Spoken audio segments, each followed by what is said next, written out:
ये हमने अपनी आंखों से देखा। सबसे ज्यादा मजदूर अगर देश के किसी कोने में जाता है तो वो बिहार का व्यक्ति है, जो अपना पेट पालने के लिए अन्य अन्य से प्रदेशों में जाके रोजगार ढूंढने का काम करता है। ये इन 15-15 साल चली निकम्मी सरकारों की देन है, जिन सरकारों की वजह से आज भी यहाँ का पढ़ा लिखा नौजवान रोजगार नहीं पा पाता है और माताओं बहनों को भी घर को चलाने के लिए मजदूरी करना पड़ता है। गरिमाई जीवन देने का काम भी सरकार नहीं कर पाई है। आज जब हम लोग आजादी का अमृत उत्सव मना रहे हैं, अभी पार्लियामेंट में सेंट्रल हॉल में ये कहा गया प्रधानमंत्री जी द्वारा कि 75 साल हो गए हैं, ये अमृत काल है।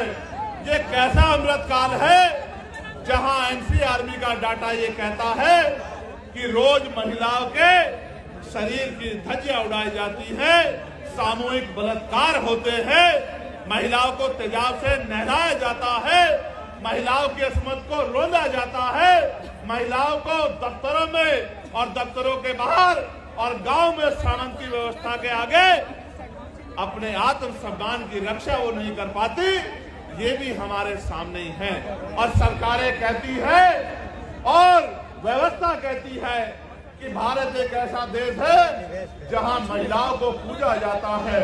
मेरे बराबर में मीडिया की बहनें खड़ी हैं, नीचे महिलाएं जो पुलिस की नौकरी कर रही है वो बहनें भी खड़ी हैं। कभी उनके मन से भी पूछ के देखना कि रात को 10-11 बजे क्या वो उत्तर प्रदेश में, बिहार में या उत्तर प्रदेश में या देश के किसी भी प्रदेश में क्या ईमानदारी से निकल सकती है? सच ये है वो अकेले तो छोड़िए, वो परिवार के साथ भी आज नहीं निकल सकती है। ऐसी ऐसी घटनाएं सामने आती है कि हृदय कांप जाता है और कुर्सी में बैठे नेता और उनके चाटुकार अधिकारी ऐसी ऐसी घटनाओं पे आंखें बंद कर लेते हैं। जब मैं बिहार के साथियों से बात करता हूं तो पता लगता है 13 साल की बच्ची का रेप हुआ, 12 साल की बच्ची का रेप हुआ, 15 साल की बच्ची गायब हो गई, 2 सगी बहनें गायब हो गई, कहीं मार के 2 बहनों को लटका दिया गया। तो ऐसा महसूस होता है कि देश में गरीबों का और गरीबों में भी दलित पिछड़े आदिवासियों का, उनकी बच्चियों की इज्जत का कोई मोल नहीं है। यहाँ देश में कुत्ते, बिल्ली, बकरी, गाय, गधे, घोड़े की इज्जत है, उनका भी सम्मान है, लेकिन इंसानों का सम्मान नहीं है। तो ये महसूस होता है कि ये सरकारें किसका काम कर रही है? क्या ये गरीबों का काम कर रही है या ये अमीरों का काम कर रही है? जहाँ हमारे सेना में घोर जातिवाद और अपमान का सामना करने वाले हमारे साथी भी यहाँ मौजूद हैं, जो लंबे समय से इस गैर बराबरी और इस अन्याय के खिलाफ लड़ रहे हैं। लेकिन मुझे बड़े कष्ट के साथ कहना पड़ रहा है कि ये सत्ता के पास भी गए और विपक्ष के बड़े बड़े नेताओं के पास भी गए, लेकिन इनकी समस्या का समाधान सरकार नहीं कर पा रही है। इसका मतलब सरकार नहीं चाहती कि सेना के साथियों के तिरंगे को उठाने वाले साथियों का सम्मान होना चाहिए। सम्मानित साथियों, मैं किस किस की पीड़ा आपके सामने रखूं?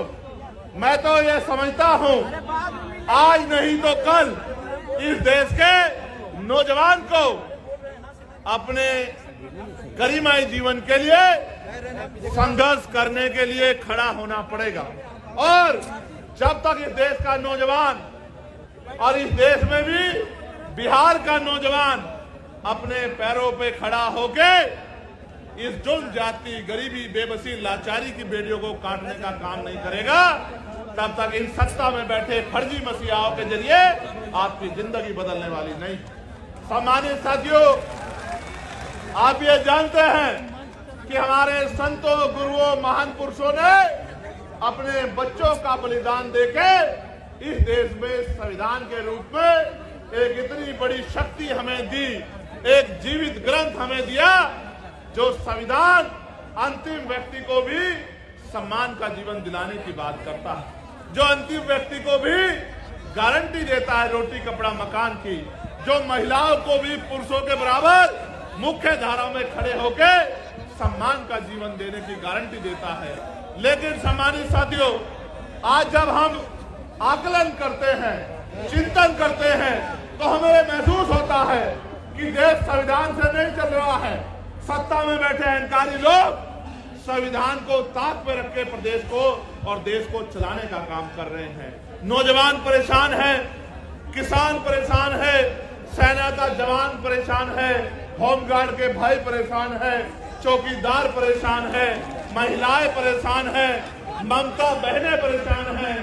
और अगर कोई परेशान नहीं है तो आपके राजभवन में और आपके विधानसभा में बैठे आपके नेता जो मोटी मोटी तनख्वाह लेके अपने बच्चों का ध्यान रखते हैं, अपने बच्चों को विदेशों में पढ़ाते हैं, अपने बच्चों का इलाज प्राइवेट हॉस्पिटल में कराते हैं और गरीब जनता को जुमला बोल बोल के बेवकूफ बनाने का काम करते हैं। मैंने पार्लियामेंट में अंतिम व्यक्ति के आवाज उठाने का काम किया, चाहे होमगार्ड के भाइयों की समस्या हो, चाहे चौकीदार भाइयों की समस्या हो, चाहे आशा आंगनबाड़ी बहनों की समस्या हो, का काम किया। पार्लियामेंट में मैंने ये कहा कि देश को अगर आगे बढ़ाना है तो इस देश में सबसे पहले ये जो शिक्षा का बाजारीकरण किया गया है, इस बाजारीकरण के जरिए जहां महंगी शिक्षा एक तरफ है, जहां अमीर के बच्चे पढ़ते हैं, और एक तरफ सरकारी शिक्षा है जहां गरीब के बच्चे पढ़ते हैं, इस भेदभाव को खत्म करना होगा।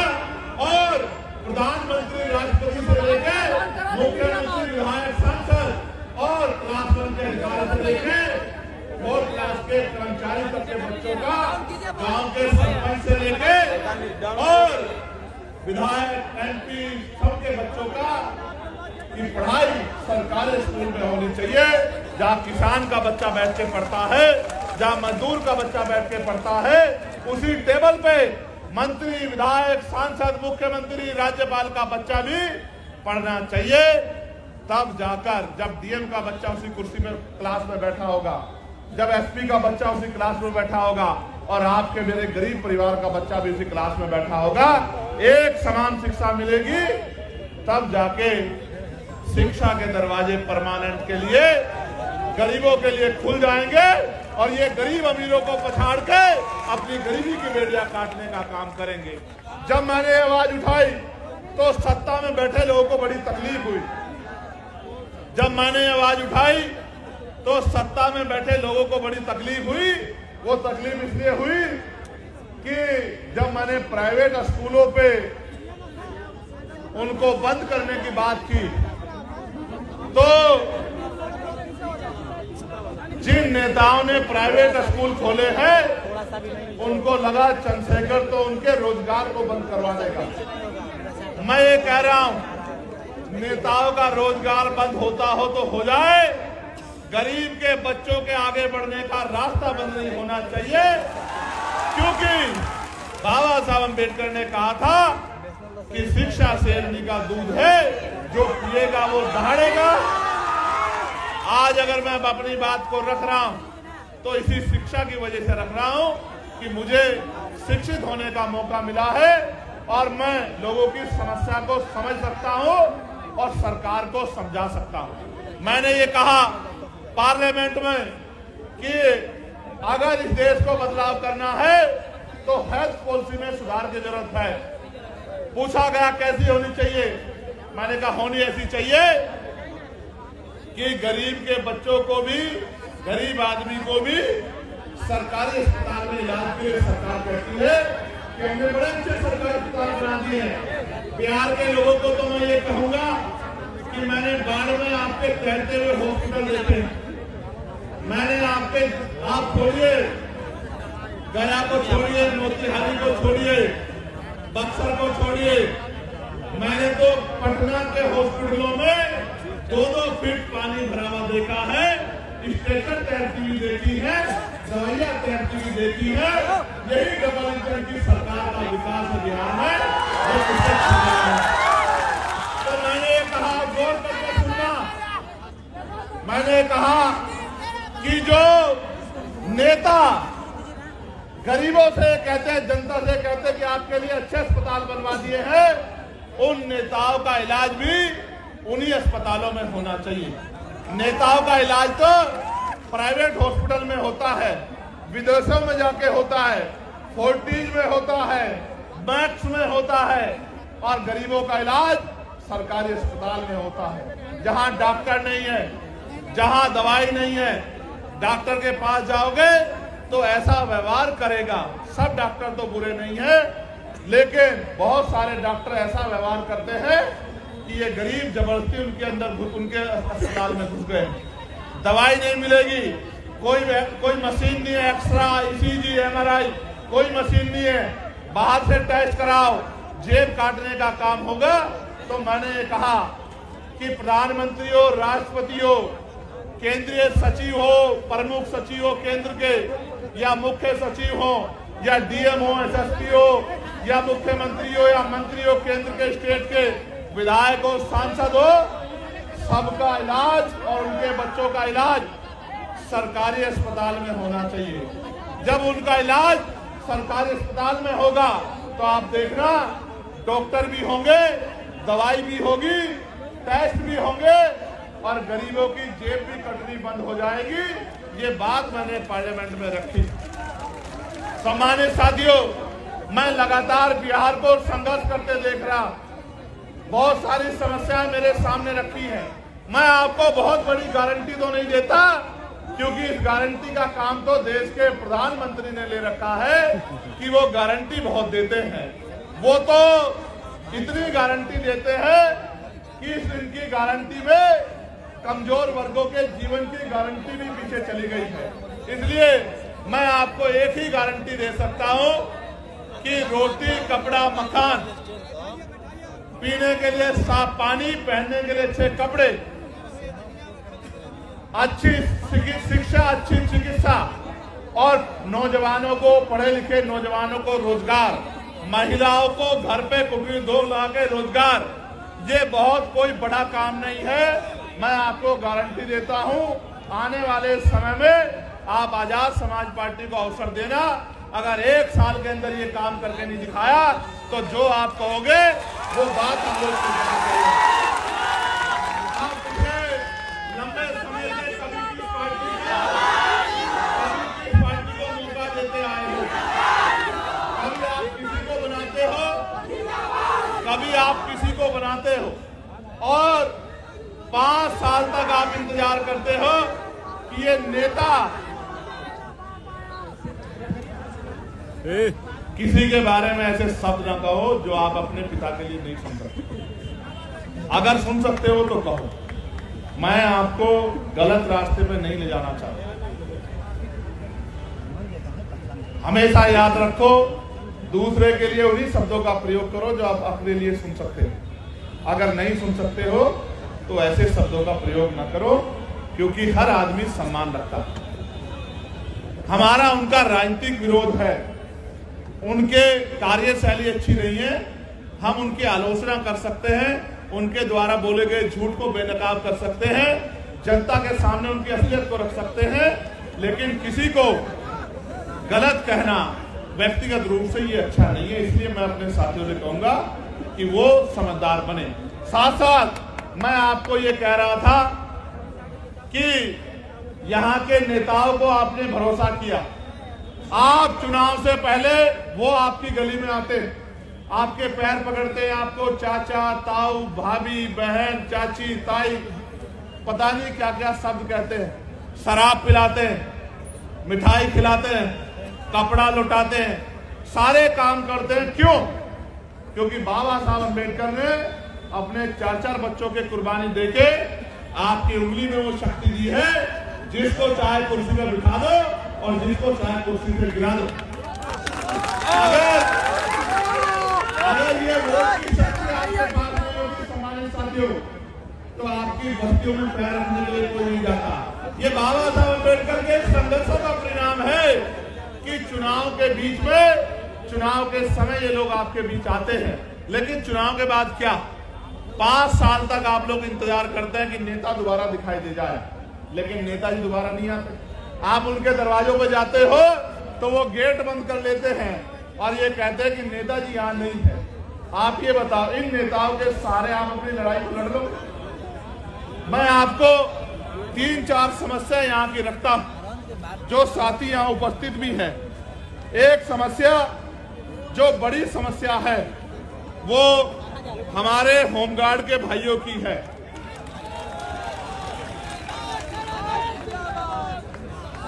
जो विज्ञापन संख्या 2/2/2011 की बहाली 2022 में ली गई, 13 वर्षों के विलंब से बहाली की गई। इसके बावजूद भी फिजिकल, मेडिकल एवं औपबंधिक मेगा सूची नाम रहते हुए इन लोगों को नियुक्ति नहीं दी जा रही है। होमगार्ड, जबकि जहानाबाद जिले में और अन्य जिलों में होमगार्ड के बहुत सारे पद खाली हैं, फिर भी सरकार इनकी बहाली नहीं कर रही है। इन्होंने मुझसे आग्रह किया है कि आप हमारी आवाज को पार्लियामेंट में भी उठाएं और हमारी बहाली कराने का काम करें। मैं होमगार्ड के भाइयों को विश्वास दिलाता हूं, मगर विश्वास दिलाते में ये भी कहना चाहता हूं, जब सरकार इतने बड़े पैमाने पर निजीकरण करेगी तो कल जो आरक्षण रूपी अधिकार हथियार आपको मिला है वो तो बेसर हो जाएगा।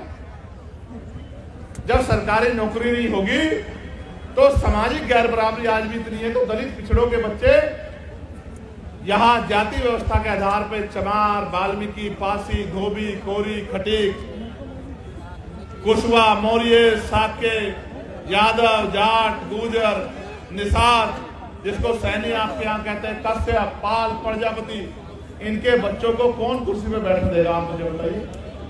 क्या आज देश में समानता आ गई है? तो इनके बच्चों को कौन कुर्सी पे बैठने देगा?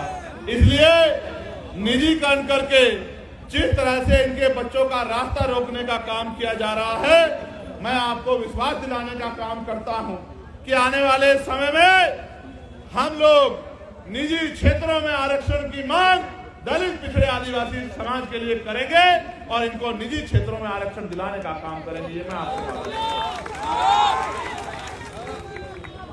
साथ साथ हमारी आपके यहाँ ममता कार्यकर्ता कहते हैं, हमारे यहाँ आशा कार्यकर्ता कहते हैं।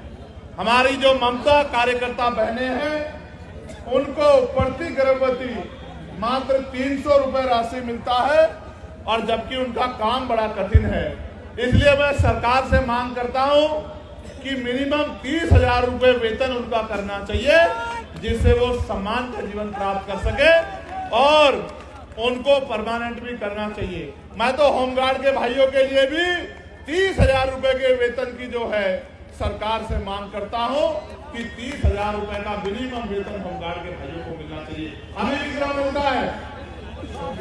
24,000। अभी तुमको तो मिल ही नहीं रहा, लेकिन जो लगे उनको तो 30,000 मिलना चाहिए। जब आप लगे आपको भी 30,000 रुपए मिलना चाहिए, ये मांग मैं सरकार को करता हूं।